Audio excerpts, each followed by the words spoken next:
You think you know betrayal? Wait until you see what happens when a woman with nothing left to lose decides she's done playing victim. The night air in the imperial capital carried the scent of jasmine and lies. Serena Vale stood outside the library of her own estate, her silk gown whispering against marble floors as she pressed herself against the cold stone wall. Inside, voices drifted through the partially open door, voices she would have died protecting just hours ago. I should have walked away. I should have gone back to bed and pretended I never heard anything. But once you catch the first thread of truth, you can't help but pull until the whole damn tapestry unravels. Adrian's voice cut through the darkness, smooth and practiced. The same voice that had whispered promises in her ear for 5 years of marriage. The same voice that had called her his light, his reason, his everything. Tonight it belonged to a stranger. What Serena didn't know yet was that some betrayals don't just break your heart. They strip you down to bone and force you to rebuild yourself from the marrow up. And when you come back from that kind of destruction, you come back different, harder, dangerous. The library door stood ajar just enough. Serena had returned from the charity gala early, claiming a headache that was really just exhaustion from another night of performing the role of perfect noble wife. Her carriage had been delayed, and the servants assumed she was still out. The house was quiet. Too quiet. Through the gap, she could see them. Adrian stood by the fireplace, his profile sharp in the flickering light. Tall, aristocratic, every inch the Lord Vale that society adored. His dark hair was slightly disheveled, his jacket discarded over a chair. Across from him, seated on the velvet sofa Serena had personally selected from artisans in the eastern provinces, was Celeste Noir, her best friend, her sister in everything but blood. The woman who had held Serena's hand through her mother's funeral, who had dried her tears on her wedding day, who knew every secret, every fear, every dream. Celeste's golden hair caught the firelight as she laughed, actually laughed, at something Adrian said. Her hand rested on his arm with an intimacy that made Serena's stomach turn to ice. You always know, don't you? Some part of you always knows. You just refuse to see it because seeing it means everything you built was sand. Adrian moved closer to Celeste, his hand cupping her face with a tenderness Serena hadn't seen directed at her in years. When he kissed her, it wasn't hungry or desperate. It was familiar, practiced. This wasn't the first time, not even close. Serena's fingers dug into the stone wall. She should have gasped, should have screamed, should have burst through those doors and torn their perfect little world apart. But something kept her frozen, kept her watching, kept her listening. Because beneath the rage bubbling in her chest was something else, a terrible, creeping certainty that this was only the beginning of the truth. Adrian pulled back from the kiss, his expression shifting from lover to conspirator in a heartbeat. That's when Serena noticed the documents spread across the desk. Ledgers, financial records, papers bearing her family's seal, the Vale family's seal, her family's seal. Adrian picked up one of the documents, scanning it with satisfaction. The transfer to the offshore accounts cleared this morning. Another 100,000 crowns from the Vale estate holdings. At this rate, we'll have drained everything within 6 months. Serena felt the world tilt sideways. Celeste rose from the sofa, moving to stand beside him. She traced a finger down his chest, her voice honey-sweet and poisonous. And the rumors? Are they spreading properly? Better than expected. Adrian's smile was the kind that belonged on wolves sizing up wounded prey. Half the court already whispers that Serena is losing her mind. The other half pities me for being shackled to a woman so emotionally fragile. Lord Carver told me just yesterday that he understands why I might seek comfort elsewhere, given the burden I carry. They laughed. Both of them laughed. Serena's breath came in shallow, silent gasps. The words washed over her like acid, burning through every memory, every moment she thought had meant something. The times Adrian had suggested she was overreacting to minor slights at court. The way he gently insisted she was imagining conspiracies when she felt excluded from important conversations. The concerned looks he'd shared with others when she expressed frustration or anger, as if she was a child throwing a tantrum rather than a grown woman with legitimate grievances. Gaslighting. The word crystallized in her mind with brutal clarity. He'd been systematically undermining her perception of reality for months, maybe longer. And Celeste, sweet, supportive Celeste, who always seemed to show up right when Serena was doubting herself, who reinforced every suggestion Adrian made, who encouraged Serena to trust her husband's judgment, to not make waves, to be more gracious and forgiving. They'd been working together this whole time. Celeste moved to the desk, picking up another document. What about her inheritance from Lady Catherine, the estate in the northern provinces? Already filed the papers claiming she's mentally unfit to manage it. The magistrate is sympathetic to my situation, a devoted husband trying to protect his troubled wife's interests. Adrian poured himself a glass of brandy from Serena's father's crystal decanter, the one she'd inherited when he died. Once that's secured, we can start liquidating the properties. And when she has nothing left? Adrian swirled the brandy, watching the amber liquid catch the light. Then we produce the medical documentation we've been building. The testimonies from servants about her erratic behavior. The letters where she sounds increasingly unhinged. We have her declared incompetent and commit her to the sanitarium in the Western Mountains, far from society, far from anyone who might listen to her delusions about being robbed. The sanitarium. Serena knew the place. Everyone in the empire knew the place. It was where inconvenient nobles disappeared, where unwanted wives were stored away like broken furniture, where people went in and rarely came out. They were going to bury her alive. Celeste's expression flickered with something that might have been guilt for half a second before smoothing back into cold calculation. She trusts me completely. If you need me to convince her to sign anything, I can do it. I know you can, my love. Adrian pulled her close, kissing her forehead. You've been perfect, better than I ever imagined when we started this. When they started this? How long ago was that? When had the plan begun? Was it before the marriage? Had Adrian courted her specifically for her family's wealth and position? The questions spiraled through Serena's mind, each one more devastating than the last.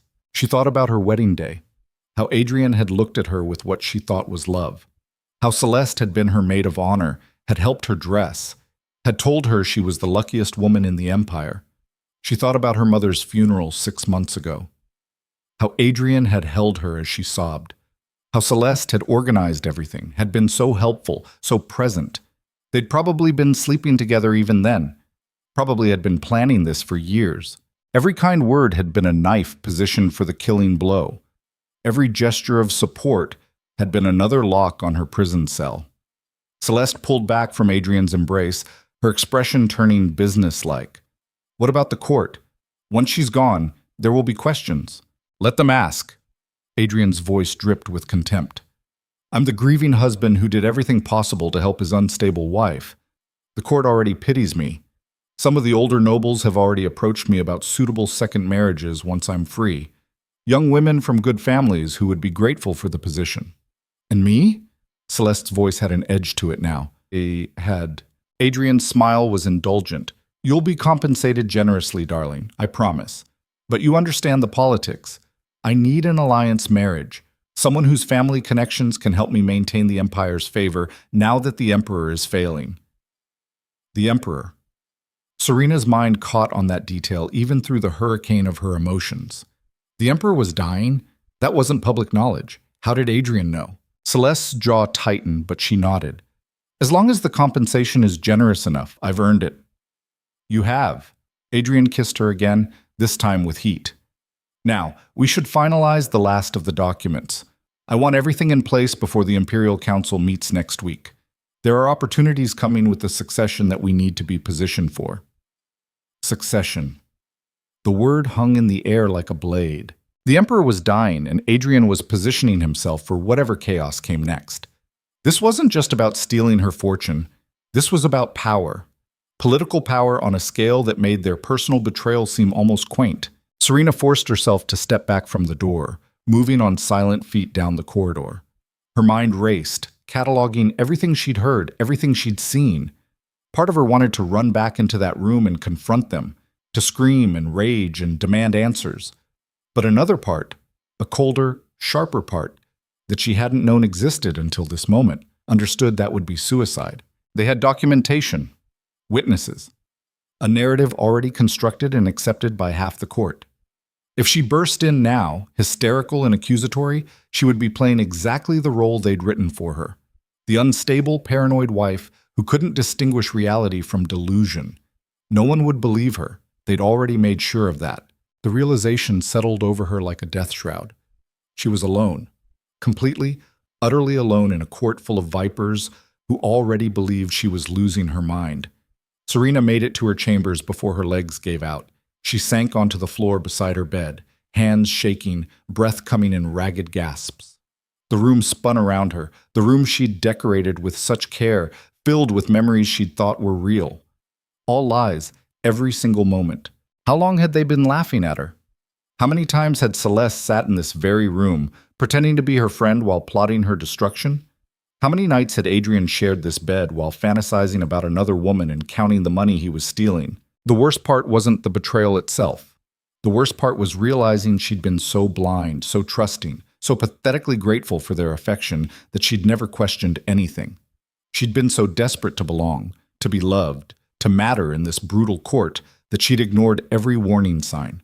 Her mother had tried to warn her about Adrian, had said he was too smooth, too perfect, too eager to marry into the Vale family despite having his own substantial fortune. Serena had dismissed it as maternal overprotectiveness. Her father's old advisor had cautioned her about consolidating too much control in Adrian's hands after the wedding. She'd laughed it off as outdated paranoia. Even some of the other noble women had made subtle comments about Celeste always being around, always insinuating herself into every aspect of Serena's life. Serena had defended her friend fiercely. She'd been so stupid, so goddamn stupid. The tears came then, hot and bitter. But underneath the grief and humiliation, something else began to grow. Something hard and cold and focused. Rage. Not the explosive kind that would make her do something reckless. This was different.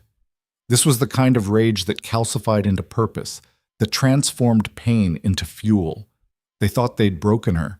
They thought they'd set up a trap so perfect she couldn't escape it. They thought she'd go quietly into that sanitarium or crumble under the weight of their manipulation. They were wrong. Serena stood, wiping her face with trembling hands. She moved to the window, looking out over the imperial capital. Thousands of lights glittered in the darkness. Homes and estates and palaces where the empire's powerful played their endless games of influence and control. She'd been raised in that world but had never truly understood it, had never wanted to understand it. She'd thought if she was just kind enough, loyal enough, good enough, she could stay above the ugliness. That innocence had almost destroyed her. But almost wasn't the same as completely. If they wanted to play games, she'd learn the rules. If they wanted war, she'd become a weapon. If they thought she was unstable and paranoid, she'd show them what real paranoia looked like when it was coming for them. The question was how. She had no allies, no proof they'd believe, no power base of her own. Adrian controlled her finances. The court believed she was emotionally fragile. Her own servants might already be reporting to him. She needed to think, to plan, to become someone other than the woman they'd so easily manipulated. A knock at the door made her freeze. "My lady?" It was Marie, her personal maid. "Lord Vale asked me to check on you. He said you might need assistance preparing for bed." Translation? He wanted to know if she'd discovered anything, wanted his spy to report back. Serena forced her voice to steady. "I'm fine, Marie, just tired. I'll manage on my own tonight." A pause. "Are you certain, my lady? You sound distressed." Of course she did, and Marie would report that too. Would tell Adrian that Serena seemed upset, seemed off. Another piece of evidence for the narrative of instability. "I'm fine," Serena repeated, harder this time. "Leave me." She heard Marie's footsteps retreat, heard the whisper of skirts in the hallway, heard the sound of her life as she knew it ending. Serena moved to her writing desk, pulling out parchment. She needed to document everything she'd heard, needed to have her own record, even if no one else would believe it, needed to start building her own case. But as she dipped her pen in ink, her hand stilled. If she wrote this down, they might find it. Marie had access to these rooms. So did Adrian. So did half a dozen servants whose loyalty she could no longer trust. She couldn't keep records here, couldn't trust anyone in this house, couldn't rely on anything she'd previously thought was secure. Everything she owned, everything she'd relied on, was compromised. The pen shook in her hand. For a moment, the enormity of it threatened to crush her again. How do you fight when they've taken everything? How do you win when you're already surrounded? Then she remembered something her father had told her years ago. back when he was teaching her about the family business, back before Adrian, before Celeste, before any of this. When you're negotiating from a position of weakness, you have two choices. You can accept defeat, or you can change the game entirely. Make them play by new rules, rules they don't expect and can't prepare for. Serena set down the pen. She couldn't win playing their game, but maybe she didn't have to. She moved through her chambers, gathering a few essential items. Money she kept hidden in a jewelry box. Not much, but enough. A small bag of jewelry that had been her mother's, pieces Adrian didn't know about, documents proving her identity and lineage, carefully folded into her bodice. Then she changed out of her silk gown into something simpler, a traveling dress in dark blue, practical boots, a cloak with a hood. She looked at herself in the mirror. The woman staring back looked like a stranger, pale, hollow-eyed, fragile. But underneath, something glinted, something dangerous. This was the last night she would be Serena Vale, trusting wife and loyal friend. Tomorrow, she would need to be someone else, someone harder, someone who could survive what was coming. The imperial capital at night was a different world than the glittering paradise the nobles saw during their parties and galas. Serena slipped through the servants' entrance of her own estate, keeping to the shadows, heart hammering against her ribs. She'd never been out alone like this, never walked the streets without guards or carriages or the protective bubble of her station. The city sprawled before her, vast and unknowable. Where did you go when the people who were supposed to love you wanted you erased? Where was safety when your own home had become a trap? Serena pulled her cloak tighter and started walking. She had no plan, no destination, just the desperate need to move, to not be where they expected her to be. The streets near the noble quarter were clean and well lit. But as she moved deeper into the capital, the character changed. Narrower alleys, dimmer lights, people who didn't bow when she passed because they didn't recognize nobility in simple clothes. She should have been terrified. Part of her was. But another part felt almost free for the first time in years. No one here knew her. No one here had expectations of who she should be or how she should act. No one here was watching her for signs of instability to report to her husband. She was invisible. Serena found herself in a night market, still bustling even at this late hour. Vendors sold food and trinkets, their voices calling out in rough accents, nothing like the refined speech of the court. Common people going about their lives, unconcerned with the dramas of the nobility. She bought tea from a street vendor, hands trembling as she counted out the coins. The old woman serving her gave her a sharp look but said nothing, just handed over the steaming cup. Serena found a quiet corner and sat, sipping the bitter brew, watching the crowd flow around her. Her mind kept circling back to the scene in the library, to Adrian's casual cruelty, to Celeste's calculated betrayal, to the mention of the Emperor's illness and the coming succession. That was the key, wasn't it? This wasn't just about her. Adrian and Celeste were positioning themselves for something bigger. They'd used her family's wealth and position as a stepping stone, but their ambitions reached higher. If the Emperor was dying, the entire power structure of the empire would shift.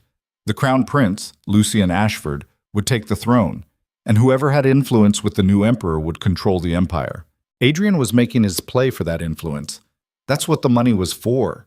That's why he needed to eliminate her and find a new alliance marriage. He was building a power base for the succession. The question was, what could she do about it? She had no allies, no proof, no resources beyond what she'd grabbed tonight. She was one woman against a conspiracy that reached into the highest levels of court. It should have been impossible, but as Serena sat in that night market, anonymous and free, she felt something shift inside her, a clarity born from having nothing left to lose. If you can't win by the rules, you rewrite them. If you have no allies, you become valuable to people who do. If you have no proof, you create situations where your enemies expose themselves. It would take time. It would take patience. It would require her to become someone she'd never been before. Someone calculating and strategic and willing to use the same ruthless tactics they'd used against her. But what choice did she have? Roll over and accept destruction? Let them win? No. Serena finished her tea and stood. The night market swirled around her, full of life and possibility and danger. She didn't know exactly how yet, didn't have a detailed plan, but she knew one thing with absolute certainty. They'd made a mistake tonight, not in betraying her. They'd done that perfectly. Their mistake was leaving her alive and aware, was assuming she'd be too broken to fight back. They taught her an important lesson. In this world, trust was a weapon used against you. Love was a vulnerability to exploit. Kindness was weakness. Fine. She'd learned to be suspicious, learned to be cold, learned to be strong in ways that had nothing to do with morality or nobility or any of the values she'd clung to. If they wanted to destroy Serena Vale, the trusting wife, they could have her. That woman was already dead, killed in a library while her husband and best friend planned her erasure. But someone new was being born in her place, someone who understood that survival meant evolution, that justice sometimes required becoming the monster. Serena pulled her hood up and disappeared back into the crowd, leaving behind everything she'd been. The Empire was about to learn what happened when you backed a woman into a corner and took everything she loved. They wouldn't see her coming until it was far too late. And when she finally did return to that court, when she walked back into their world of silk and poison, she would be wearing a crown they never saw coming, one forged from their own betrayal and her own blood. 3 days after Serena disappeared into the night market, she stood in front of a cracked mirror in a boarding house that smelled like mildew and desperation. The woman staring back looked nothing like the Lady Vale who'd graced imperial ballrooms. Her hair was bound simply. Her dress was plain cotton, the kind servants wore. Her hands, once soft and pampered, already showed signs of rawness from work she'd never done before. The transformation wasn't just external. Something fundamental had shifted in the hollow space where her heart used to be. Where there had been softness, there was now calculation. Where there had been trust, there was strategy. She'd spent 72 hours wandering the lower districts of the capital, learning how the empire actually functioned when you weren't protected by titles and wealth. Turns out the world was much simpler when you stopped pretending people were good. The boarding house owner, a hard-faced woman named Margot, who asked no questions as long as rent appeared on time, had given Serena work cleaning rooms. It was brutal, mindless labor that left her back screaming and her pride in tatters. But it also made her invisible. Just another poor woman trying to survive in a city that chewed up the weak and spit out the bones. Serena had sold 2 of her mother's rings to a pawnbroker who'd tried to cheat her until she'd stared him down with a coldness that surprised them both. The money would last a month if she was careful. A month to figure out her next move. The problem was she had no idea what that move should be. She couldn't go back to the estate. Couldn't contact anyone from her old life without confirming she was exactly the unstable woman Adrian had painted her as. Couldn't prove anything she'd overheard without evidence that didn't exist. She was trapped in a cell of her own irrelevance. That's what they don't tell you about losing everything. It's not the dramatic fall that breaks you. It's the grinding reality of waking up every morning with nowhere to go and nothing that matters. It's understanding that the world kept spinning without you and nobody even noticed you were gone. Serena forced herself to eat the stale bread and cheese she'd bought from a street vendor. Her stomach revolted. She'd eaten like nobility her entire life, and now her body was learning what hunger actually meant. But she made herself chew and swallow because survival wasn't about comfort anymore. It was about endurance. A knock at her door made her freeze. Nobody knew she was here. Nobody should be looking for her. She opened it to find a thin girl, maybe 14, with sharp eyes that had seen too much too soon. The kind of eyes Serena was starting to develop herself. The girl held out a folded piece of parchment. Expensive parchment. The kind that didn't belong in a place like this. Someone knows where you are. Serena's hand trembled as she took it. The girl was already gone, footsteps echoing down the narrow hallway. The seal on the parchment was unmarked. No family crest. No identifying marks. Just black wax pressed with a symbol she didn't recognize. A crown wrapped in thorns. She broke the seal. The handwriting was elegant, controlled, masculine. Lady Vale, or should I say the woman formerly known as such, you've created quite the mystery by vanishing so completely. Your husband is distraught. Your friend Celeste is organizing search parties. The entire court whispers about your tragic disappearance. They think you've had a breakdown. Some suggest suicide. How deliciously ironic that they mourn you while celebrating your absence. If you wish to understand why you received this letter, come to the Blackthorn Tavern in the Merchant Quarter tonight at midnight. Come alone. Tell no one. You have nothing left to lose, and I have information you desperately need. Consider this an opportunity. Or don't. Either way, the game continues without you. No signature. Serena read it 3 times, hands shaking. This was a trap. Had to be. Adrian finding her. Celeste confirming she'd lost her mind. Some scheme to finish what they'd started. But the letter writer was right about one thing. She had nothing left to lose. The Blackthorn Tavern occupied a strange space in the capital's geography. Not quite respectable enough for nobility, but too expensive for the truly poor.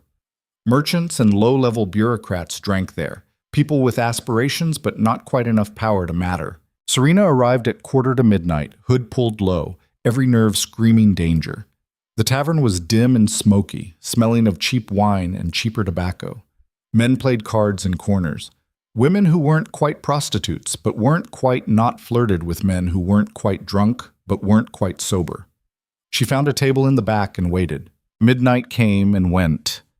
Serena's hand gripped a knife she'd bought from a blacksmith 2 days ago. She had no idea how to use it, but the weight was comforting. Then he arrived. She knew who he was immediately, even though she'd only seen him from a distance at court functions. Crown Prince Lucian Ashford, heir to the imperial throne. The man who would be emperor when his father finally died. He was taller than she'd expected, lean and sharp-edged, like a blade someone had spent years honing to perfection. His dark hair was slightly too long, falling across eyes that were the color of winter ice. He wore plain clothes, well-made but unremarkable, and moved through the tavern like smoke, noticed by everyone and remembered by no one. When he sat across from her without invitation, Serena's breath caught. This was the Empire's most dangerous man, the prince known for ruthlessness disguised as diplomacy, the heir who'd consolidated power by making his enemies destroy each other while he watched and smiled. What the hell did he want with her? Lucian studied her face with an intensity that made her want to look away. She forced herself to meet his gaze. If she showed weakness now, this conversation was over before it started. Finally, he spoke. His voice was quiet, cultured, absolutely devoid of warmth. "You look terrible." Serena blinked. Of all the opening lines she'd expected, that wasn't one of them. "Thank you. I've been busy having my life destroyed." His mouth curved into something that wasn't quite a smile. "Good. You're not completely broken yet. I was concerned I'd wasted my time." She leaned forward, anger overriding caution. "What do you want?" Lucien signaled the bartender, who brought 2 glasses of wine without being asked. The prince pushed one towards Serena. She didn't touch it. "Smart," Lucian observed. "Don't drink anything you didn't pour yourself. You're learning. Stop playing games." "This isn't a game, Lady Vale. Or do you prefer just Serena now, given that your husband is currently filing papers to have you declared legally dead after a month passes without your discovery? Apparently grief-stricken. Touching, really." The words hit like physical blows. Declared dead. 1 month. They were moving faster than she'd thought. "How do you know where I am?" Lucian took a sip of his wine, watching her over the rim.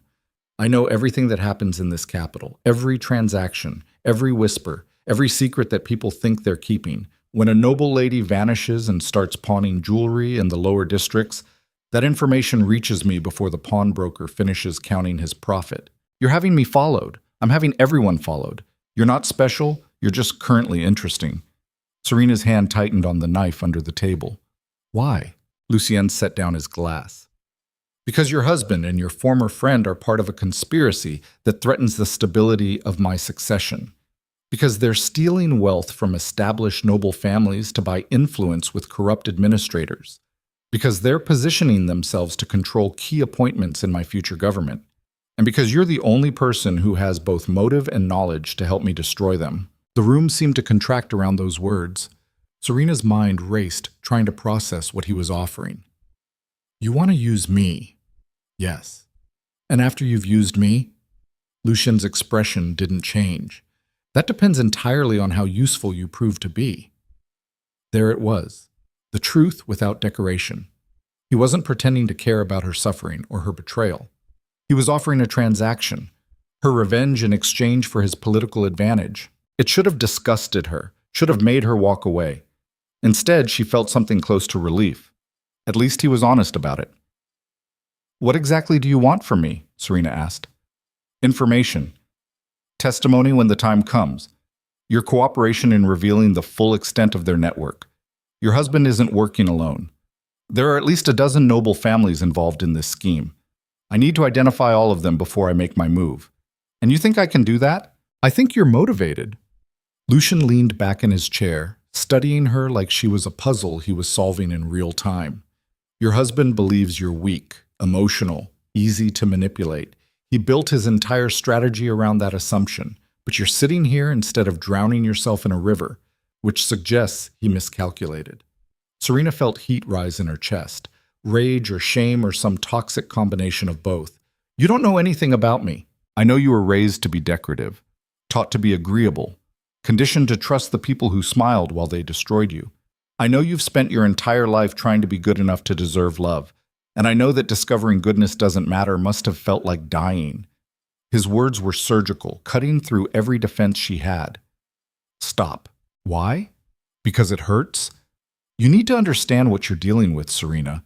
The Empire doesn't reward virtue. It rewards strength. Your husband understood that. Your friend understood that. Even you're starting to understand it, or you wouldn't be here. She wanted to argue, wanted to tell him he was wrong, that there was still value in kindness and honor and all the things she'd believed in. But the words stuck in her throat, because he wasn't wrong. What do I get? Serena asked quietly. Besides revenge? Lucien's eyes glittered in the dim light. What do you want? Everything they took from me, my fortune, my reputation, my place in society. Impossible. Lucian's tone was matter-of-fact. Your fortune is already dispersed. Your reputation is destroyed beyond repair, and your place in society as Lord Vale's wronged wife is finished. You can't go back to being what you were. Then what's the point? Lucien leaned forward, and for the first time she saw something that might have been respect in his cold gaze. The point is, you can become something new, something more dangerous. I can give you a different kind of power, the kind that doesn't depend on who you're married to or what people think of you, the kind that comes from knowing secrets and holding leverage and being willing to use both without hesitation. Serena's heart hammered against her ribs. What are you offering? A position in my court, not as a decoration, as an operative, someone who moves through noble circles gathering information I need, someone who understands how to be underestimated and uses it as a weapon. You want me to be a spy. I want you to be someone who matters. Lucian's voice was quiet, but it cut through the tavern noise like a blade. Right now, you're nobody. A disappeared woman who will be forgotten in a year. Help me, and you become part of the power structure that runs this empire. You'll have resources, protection, purpose. And when you're emperor, what happens to me then? That depends on how valuable you make yourself. Lucian stood, dropping coins on the table for the wine neither of them had really drunk. I'm offering you a chance to survive and maybe even thrive. What you do with that chance is up to you, but decide quickly. Your husband is moving faster than you realize, and I need to know if you're an asset or just another victim who couldn't adapt. He turned to leave, then paused. One more thing. If you agree to this, there's no going back to your old life. No redemption arc where you prove you're still the good person you thought you were. You'll do things that would have horrified the woman you were a week ago. Can you live with that? Serena thought about Adrian's laugh as he planned her institutionalization. About Celeste's casual cruelty. About being erased like she'd never mattered. She thought about the choice between dignity and survival.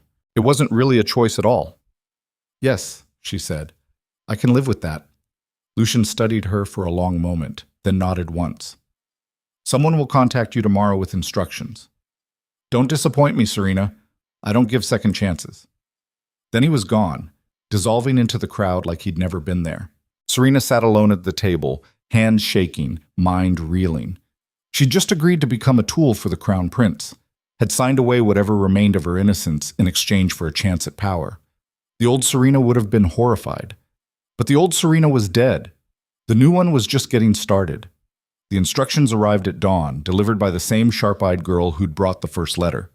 This one was brief. Burn your past. Build your future.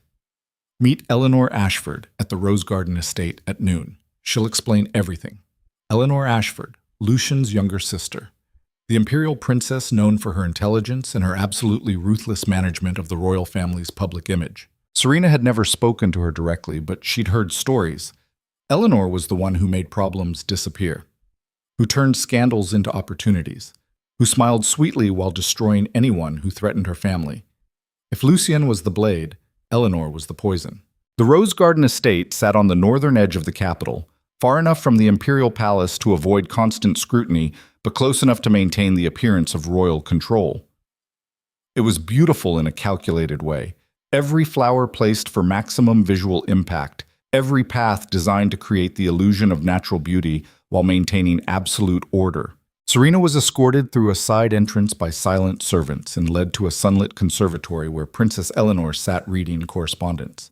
She was younger than Serena by a few years, with the same dark hair and ice-colored eyes as her brother. But where Lucien was all sharp edges, Eleanor projected warmth. It was completely artificial, but so well executed that most people never noticed. "Lady Vale," Eleanor said without looking up from her papers. "Or should I call you Serena?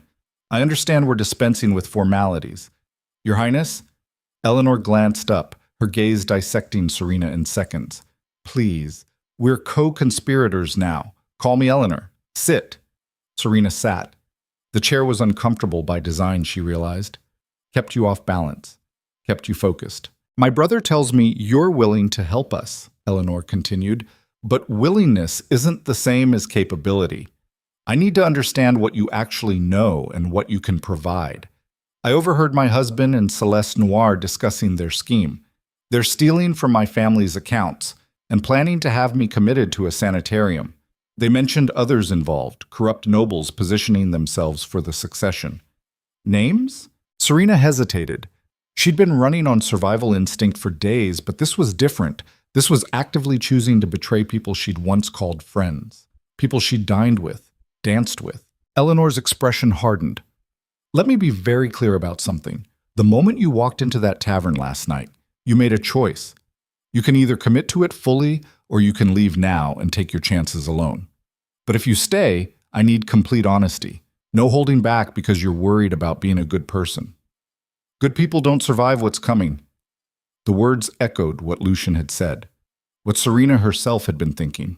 "Lord Carver," she said quietly, "my husband mentioned him specifically, said he was sympathetic to Adrian's situation." Eleanor made a note. "Who else?" "I don't know names yet, but there's a network. They're meeting regularly, planning for the succession." "Then you need to find out who they are." Eleanor set down her pen, focusing entirely on Serena. "Here's what's going to happen. We're going to stage your return to society. Not as Lady Vale, that identity is finished. As someone new. Someone under my direct patronage." "How?" Eleanor smiled. It was terrifying. "We're going to create a story that makes you valuable instead of pitiful. You'll be a distant cousin of mine who's been living abroad. Well-educated. Sophisticated. Unknown to most of the court. I'll introduce you at select gatherings where your husband and his conspirators will be present. They'll recognize me." "Will they?" Eleanor tilted her head, studying Serena's face. "Right now, you look like a woman who's been sleeping in cheap boarding houses and eating street food. Your skin is dull, your hair is damaged, your posture screams defeat. Give me 2 weeks, and you'll look like someone who's never been desperate a day in her life." People see what they expect to see, and they expect Serena Vale to be either dead or insane in a sanitarium. They won't be looking for her in my personal circle. It was insane, audacious, the kind of plan that should never work. But Eleanor's absolute confidence made it feel inevitable. "What about my husband?" Serena asked. "What about the legal proceedings to declare me dead?" "We'll let them continue," Eleanor said, "right up until the moment we expose everything. The longer Adrian believes he's won, the more careless he'll become. The more evidence he'll leave, the more allies he'll reveal. You want me to watch him celebrate my death?" The statement hung in the air like smoke. Eleanor's expression didn't change. "Yes." "Can you do that?" Serena thought about it, really thought about it. Imagined sitting in the same room as Adrian while he mourned her publicly and counted her money privately. Imagined seeing Celeste comfort him, both of them performing grief while planning their future. The old Serena couldn't have done it, but she'd made a choice in that tavern, had agreed to become something different, something harder. "Yes," she said, "I can do that." "Good." Eleanor stood, moving to a cabinet and pulling out a folder. "These are profiles on every noble family currently in the capital. Study them. Memorize names, alliances, weaknesses. You need to become an expert on the social architecture of this court. When you walk into a room, you should know who's sleeping with whom, who owes money to whom, and who would sell their children for the right political appointment. Serena took the folder. It was heavy, hundreds of pages. You have 1 week, Eleanor continued. Then we begin your transformation. Hair, wardrobe, etiquette training, deportment. I'm going to turn you into someone who looks like she was born into power instead of married into it. And then? Then we introduce you to society. Carefully, strategically. You'll gather information, identify conspirators, feed everything back to Lucien and me, and when we have enough evidence, we'll destroy them all in one coordinated strike. Eleanor moved closer, her voice dropping to something almost gentle. Almost. This is going to hurt, Serena. Not physically, though that will come too, but emotionally. You're going to have to smile at people you despise. Flirt with men who disgust you. Befriend women you want to strangle. You're going to have to become the kind of person you would have hated a month ago. I know. Do you? Eleanor's gaze was penetrating, because there's a difference between knowing intellectually and living the reality. Once you start down this path, you can't unknow what you learn about yourself, about what you're capable of when survival is on the line. Serena met her eyes without flinching. I'm already not the person I was. Might as well become someone useful. Eleanor's smile was genuine this time, small and sharp, but real. My brother chose well. Come, I'll show you to your rooms. The next week was brutal in ways Serena hadn't anticipated. Eleanor's transformation wasn't just about appearance. It was about rebuilding Serena from the ground up. Physical training came first. A former soldier named Marcus taught her how to move differently, how to walk into a room like she owned it instead of apologizing for existing, how to use her body as a weapon of distraction and intimidation. Your husband saw you as soft, Marcus explained, watching Serena stumble through basic self-defense drills. That was his mistake. But it's also a gift. When people underestimate you, they get careless. Make them keep underestimating you while learning to strike where they're not looking. Etiquette training came next, though it was nothing like the lessons Serena had received as a girl. This was about reading subtext, understanding power dynamics, recognizing when someone was lying, and how to lie back more effectively. A woman named Isabel, one of Eleanor's most trusted advisors, spent hours drilling Serena on conversational manipulation. Politics is theater, Isabel said. Everyone's performing a role.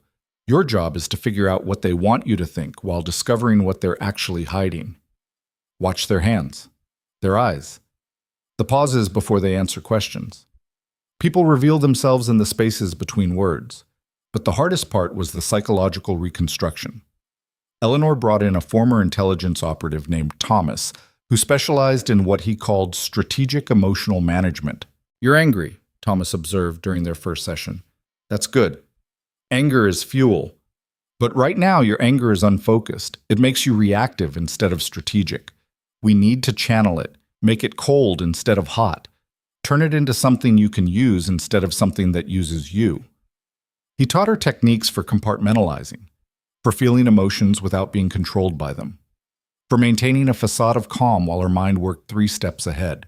The people who win aren't the ones who feel nothing, Thomas explained. They're the ones who feel everything but choose when and how to show it. Your husband thought you were emotional and unstable. Prove him right when it serves your purposes. Prove him wrong when it doesn't. At night, alone in the rooms Eleanor had given her, Serena studied the profiles, memorized faces and names and connections, built mental maps of who mattered and how they could be leveraged. She learned that Lord Carver owed money to Eastern merchants and was desperate for an appointment that would give him access to imperial funds, that Lady Whitmore's youngest son had gambling debts that could destroy the family if exposed, that Baron Hendricks was having an affair with a married woman whose husband had connections to the military. Every weakness was a potential tool. Every secret was leverage. The woman memorizing this information was someone Serena didn't fully recognize. Someone calculating and cold and willing to use human suffering as a strategic advantage. But survival required evolution, and she'd already chosen which direction to evolve. On the 7th day, Eleanor summoned her to the main sitting room. When Serena arrived, she found the princess with a woman she didn't recognize, elegant, early 50s, with sharp eyes that missed nothing. Serena, meet Madame Rousseau, Eleanor said. She's going to handle your final transformation. Madame Rousseau circled Serena like a predator evaluating prey. You have good bone structure, decent height, the raw materials are adequate. The presentation is a disaster. She snapped her fingers, and servants appeared with cases full of cosmetics and tools Serena didn't recognize. What followed was hours of painful reconstruction. Madame Rousseau stripped away everything that remained of Serena Vale and rebuilt someone new. New hairstyle. Still dark, but cut and styled to frame her face differently. Subtle cosmetics that changed her features just enough to create doubt. A completely different wardrobe, elegant but distinct from anything Serena had worn before. When it was finished, Madame Rousseau stepped back with satisfaction. Look! Serena turned to the mirror. A stranger stared back. Familiar enough to create a sense of recognition, but different enough to create confusion. This woman looked confident, composed, like she'd been born into power instead of crawling out of ruins. Who am I? Serena asked quietly. Eleanor appeared beside her in the mirror. Vivian Ashford, my cousin from the eastern provinces, recently returned from studies abroad. Intelligent, sophisticated, and under my direct patronage. You'll make your debut at Lord Carver's gala tomorrow night. Serena's, Vivian's, hands tightened on the edge of the vanity. My husband will be there. Eleanor's smile was sharp as broken glass. Yes, he will. Tomorrow night, Vivian would walk into the same society that had destroyed Serena, would stand in the same room as the man who'd planned her erasure and the woman who'd betrayed her trust, and they wouldn't recognize her. Or if they did, if some part of Adrian or Celeste saw through the transformation, it would already be too late. Because Vivian Ashford wasn't the broken woman they'd discarded. She was something they'd never anticipated. A weapon aimed directly at their throats, and they'd never see the blade until it was already buried deep. Lord Carver's estate blazed with light, like a beacon announcing wealth and influence to anyone watching from the streets below. Vivian Ashford, the woman who used to be Serena Vale, stepped out of the royal carriage beside Princess Eleanor, her heart hammering against her ribs in a rhythm that felt like warfare. This was it. The moment she walked back into the world that had destroyed her wearing a different face and carrying a different name. The entrance hall was already crowded with nobility performing their usual rituals of power and pretense. Vivian recognized faces from the profiles she'd memorized. Lord Carver himself stood near the grand staircase, his smile plastered on like cheap paint. Lady Whitmore held court near the windows, her youngest son conspicuously absent, probably hiding from creditors. Baron Hendrik stood too close to a woman who wasn't his wife, their body language screaming the affair Vivian had read about in Eleanor's intelligence reports. Everyone had secrets. Everyone had weaknesses. And Vivian was here to catalog every single one. Eleanor's hand touched her elbow briefly. A warning or encouragement, Vivian couldn't tell which. Remember, Eleanor murmured, you're my cousin. You've been abroad. You know nothing about the Vale scandal except what you've heard in passing. Stay curious, but not too interested. Let them come to you. Vivian nodded. Her throat was dry. Her palms were sweating inside her gloves. Then she saw him. Adrian stood near the center of the ballroom, surrounded by a small circle of nobles who hung on his every word. He wore black, mourning colors, she realized with a jolt of pure hatred. Mourning her. Playing the devastated husband while wearing her family's stolen wealth on his back. He looked good, healthy, happy even, beneath the performance of grief. The sight should have broken her, should have sent her running back to the safety of Eleanor's estate. Instead, it crystallized something hard and sharp in her chest. This was why she was here. This was what she'd traded her innocence for. The chance to watch him fall from a height so great the impact would echo through generations. Eleanor guided her forward, introducing her to clusters of nobles with practiced ease. Vivian smiled and spoke and played her role perfectly, letting weeks of training override the screaming panic in her skull. Lady Whitmore, how lovely to meet you. Yes, I've been in the eastern provinces studying advanced philosophy. Quite different from court life, I assure you. Baron Hendricks, a pleasure. No, I haven't had the chance to explore the capital's social scene yet. I'm relying on my cousin to guide me. She was good at this. Better than she'd expected. The lies flowed smoothly because they weren't entirely lies. She had been studying, had been abroad in the sense that she'd been living in a different world than these people, had been transformed into someone they wouldn't recognize. Then Lord Carver approached, Eleanor at his side, and Vivian felt her pulse spike. "My dear princess," Carver said with excessive warmth, "you must introduce me to your lovely companion." Eleanor's smile was poisonous honey. "Lord Carver, may I present my cousin, Vivian Ashford, recently returned from extended studies in the East." Vivian extended her hand. Carver kissed it with practiced gallantry, his eyes already calculating her value in the marriage market. "A pleasure," he said. "Any relation to the princess is most welcome in my home. You must tell me about your studies. I've always been fascinated by Eastern philosophy." Liar. Vivian had read his file. The man couldn't tell Confucius from a cookbook, but she smiled warmly. "How kind of you to say so, Lord Carver. I'd be delighted to discuss it sometime." Movement in her peripheral vision made her turn slightly. Adrian was approaching their group, his expression appropriately somber. Beside him walked Celeste Noir, her arm linked through his in a gesture that was just intimate enough to raise eyebrows while still maintaining plausible deniability. Vivian's entire body went rigid. Eleanor's hand pressed against her back, a silent reminder to breathe. This was the test. If Adrian or Celeste recognized her, everything collapsed. "Princess Eleanor," Adrian said, bowing with impeccable form. "Lord Carver, I hope I'm not interrupting." "Not at all, Lord Vale," Carver replied. "I was just meeting the princess's cousin. Miss Ashford, may I introduce Lord Adrian Vale and Lady Celeste Noir?" Vivian turned to face them fully, her expression politely interested. Nothing more. Adrian's gaze swept over her with the casual assessment men of his status gave to any new woman in their orbit.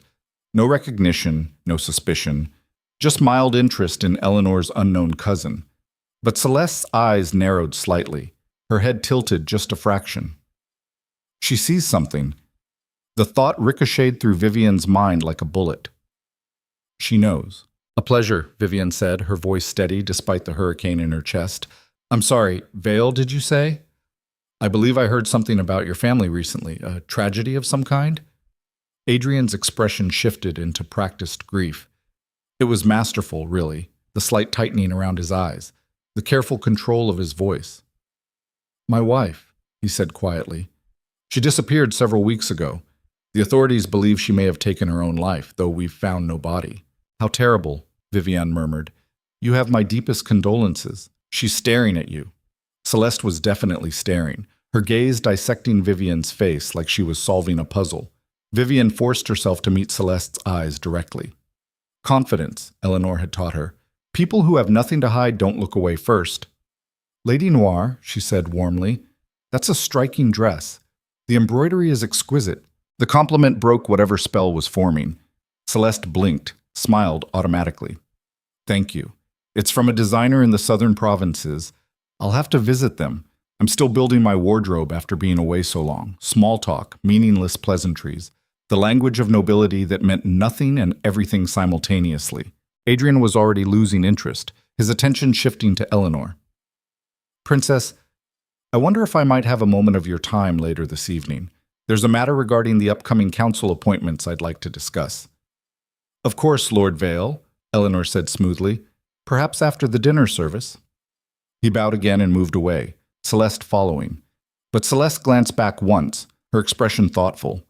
Vivian waited until they were gone before allowing herself to exhale. "She almost recognized me." Eleanor's smile never wavered, but her voice was steel. "Almost isn't the same as certain, and even if she suspects something, what can she do? Accuse you of being a dead woman?" She'd sound insane. The logic was sound, but Vivian's instincts were screaming danger. The evening progressed with agonizing slowness. Vivian circulated through the ballroom, gathering information with ruthless efficiency. She overheard Lord Carver discussing a secret meeting scheduled for next week, caught Baron Hendricks making plans to leave town with his mistress, watched as various nobles performed their allegiances and betrayals in the intricate dance of imperial politics. And she watched Adrian. He was good. So goddamn good at playing the grieving husband. He accepted condolences with quiet dignity, spoke about Serena with apparent fondness, even managed to tear up slightly when an older duchess expressed sympathy.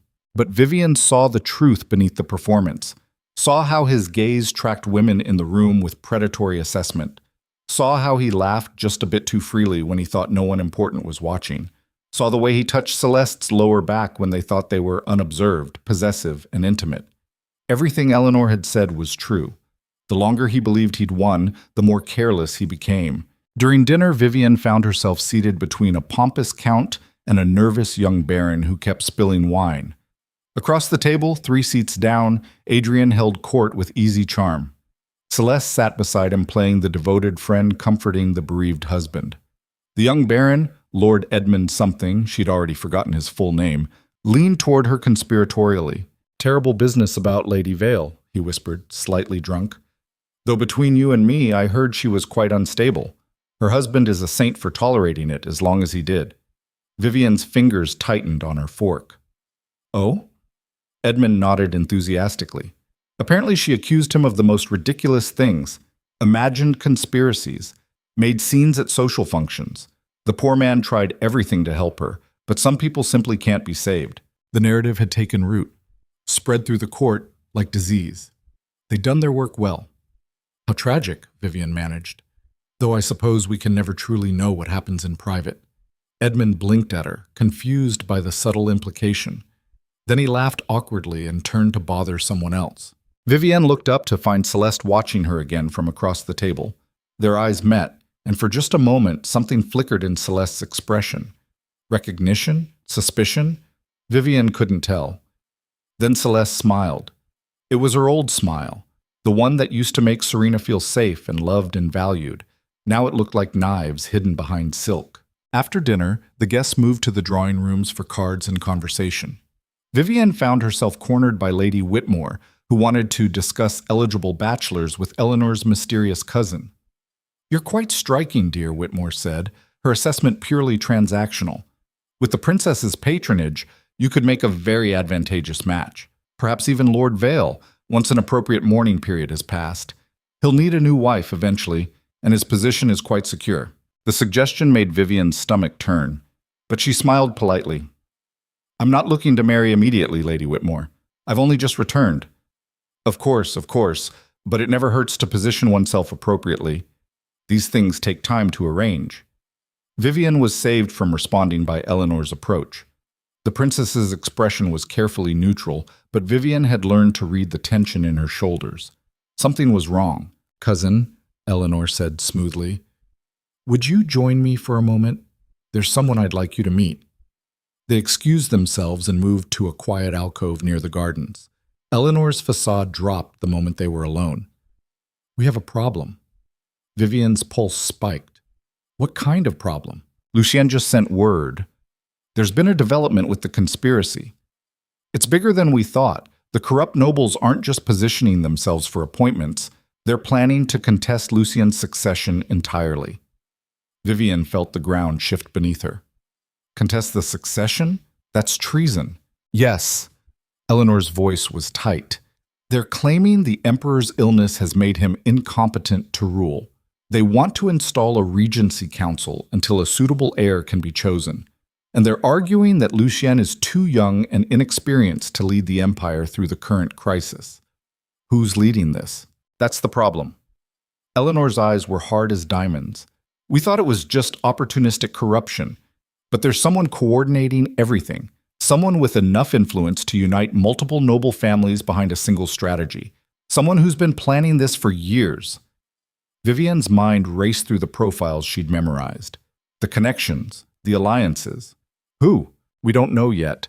But whoever it is, they're smart enough to stay hidden while manipulating everyone else into position.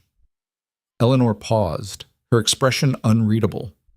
Lucien thinks it might be someone close to the imperial family, someone with access to information they shouldn't have. The implication hung in the air like poison gas, a traitor inside the palace. Vivian's thoughts spun. If there was a mole in the royal family's inner circle, then everything they'd planned was compromised. Every strategy, every move, every piece of intelligence they'd gathered could have been fed back to the conspiracy. They could be walking into a trap. "What does Lucien want me to do?" Vivian asked. "Keep gathering information, but be careful. If they suspect you're working for us, they won't hesitate to eliminate you." Eleanor's gaze was penetrating. "You're not irreplaceable, Vivian. Remember that. This is bigger than your revenge." The words stung because they were true. Vivian was a tool, useful but ultimately expendable if the larger game required it. She'd understood that from the beginning, had accepted it as the price of survival. But hearing it stated so bluntly still felt like a slap. "I understand." "Good." Eleanor's expression softened fractionally. "There's a carriage waiting to take you back to the estate. I'll stay here and continue gathering intelligence. We'll debrief tomorrow." Vivian nodded and started to leave, then stopped. "Eleanor, what if the person coordinating this is someone we've already ruled out, someone who seems too obvious or too loyal?" The princess considered this. "Then why would you ask that?" "Because the best place to hide is where no one thinks to look." Eleanor's smile was sharp and approving. "You're learning. Get some rest. Tomorrow we'll need you sharper than ever." The carriage ride back was silent except for the clatter of wheels on cobblestone. Vivian stared out the window at the darkened capital, her mind churning through possibilities and implications. Someone was playing a deeper game than they'd anticipated. Someone who'd been moving pieces into position for years while everyone else focused on surface-level corruption. Who had that kind of patience? That kind of vision? The carriage turned a corner, and Vivian caught a glimpse of the imperial palace in the distance, lit up like a beacon, a symbol of power that someone was planning to seize. She thought about Adrian's casual mention of the emperor's failing health, information that wasn't public knowledge. How had he known? She thought about Celeste's suspicious stares tonight, the way she'd watched Vivian like she was solving a puzzle. She thought about how easily the narrative of Serena's instability had spread through the court, how quickly people had accepted it, almost like it had been planted in advance. The pieces were there. She just couldn't see the pattern yet. The carriage pulled up to the Rose Garden estate. Vivian climbed out, nodding to the driver, and walked toward the entrance. That's when she saw them. Two figures in the shadows near the garden wall, talking quietly but urgently. One was a servant, she could tell by the uniform. The other wore a cloak that hid their features. Vivian pressed herself against a column, staying hidden. She was too far away to hear words, but she could see the exchange. The cloaked figure handed something to the servant. Papers? Money? She couldn't tell in the darkness. Then the cloaked figure turned slightly, and moonlight caught their profile. Vivian's breath stopped. It was Thomas, the intelligence operative who'd trained her in emotional compartmentalization, who'd spent hours teaching her to think strategically, who had access to everything Eleanor and Lucien were planning. He was meeting a servant in secret, at night, in the shadows. The servant took whatever Thomas had given them and disappeared into the estate through a side entrance. Thomas waited a moment, scanning the area, then walked calmly toward the main gate like nothing had happened. Vivian stayed frozen against the column, her heart pounding so hard she thought it might crack her ribs. Thomas worked directly for Eleanor, had access to all their intelligence, knew every move they planned to make. If he was compromised, if he was the mole, then everything was already lost. Every piece of information Vivian had gathered tonight had probably been reported back to the conspiracy within the hour. Every strategy Eleanor and Lucien developed had been anticipated. Every move they made had been countered before they even knew they were being played. They'd been walking into a trap all along, and Vivian had been the bait without even knowing it. She waited until Thomas was gone before moving. Her legs felt like water. Her mind was racing through implications faster than she could process them. Should she tell Eleanor?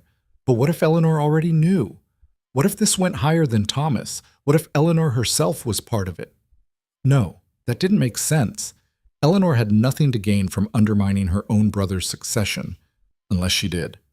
Unless there was an angle Vivian couldn't see yet. Trust no one. That's what Thomas had taught her, and now she understood why. Because the moment you trusted someone, you gave them the power to destroy you. She'd learned that lesson with Adrian and Celeste, should have known it applied everywhere. Vivian made it to her rooms and locked the door behind her. Her hands were shaking. Her breath came in short gasps. She needed to think, needed to figure out her next move.